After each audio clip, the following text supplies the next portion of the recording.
осындай ерекше майға қуыруды қажет етпейтін және қуырылатын екі түрінен де баклажанды дайындайтын боламыз. Соңына дейін видеоны көріңіздер, сіздер де жасаңыздар. Ұнаса лайк басып, пікір қалдыруды ұмытпаңыздар. Ендеше біз бастайтын боламыз. Баклажандарымызды осылай керек емес жерлерін алып тастайтын боламыз. Одан кейін ұзынша етіп барлығын дәл осы видеодағыдай кесіп алатын боламыз. Жұқа болғаны жақсы.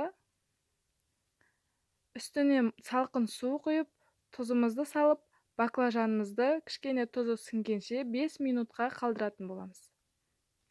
5 минут тұрғаннан кейін құрғақ сүлгілерімізге, кейбір елдерде шашық деп те, майлық деп те аталады.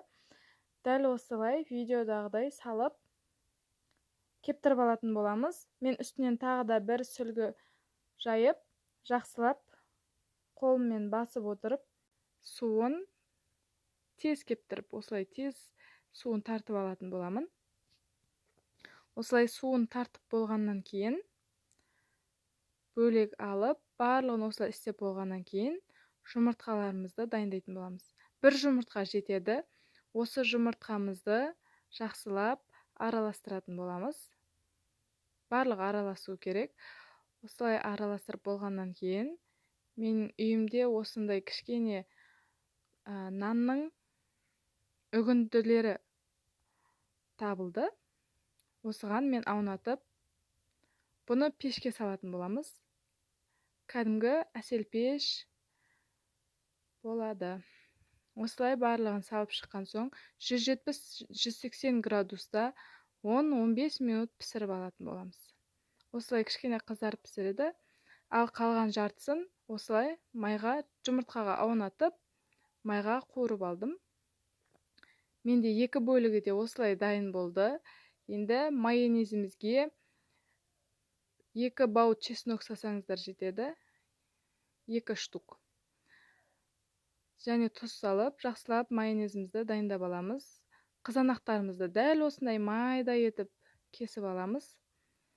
Майонезімізді жаңағы қуырып алған және пешке пісіріп алған баклажандарымызға жағып, ішінен мен орам жапырақ салдым және қызанақ салдым. Осылай жақсылап орап дайындайтын боламыз. Бұл менде қуырылған түрі. Енді екінші түрі бізде пешке пісірілген, майсыз, кәдімгі духовкада пісірілген баклажандар. Оларды да дәл осылай орам жапырақпен жақсылап дайындап алдым. Сіздер ішіне орам жапырақ емес, тек қана қызанақ немесе қияр салсаңыздар да болады. Дәмі күшті болып шығады. Осылай барлығын жақсылап орап дайындай аламыз. Екі түрінен де дайындасаңыздар, кез келген өзі ұнаған адам қандайын жесе де өзі біледі. Сәндік үшін осылай бетіне оливка майын қолдандым. Кез келген адам өзінің ұнатқан жейтін болады. Пешке пісірілген ұнатқан адам, қуырылған бетін ұнатқан адам, осылай екеуін де қатар тізіп қойсаңыздар, өте екеуі де дәмді болып шығады. Осымен біздің баклажанды салатымыз дайын.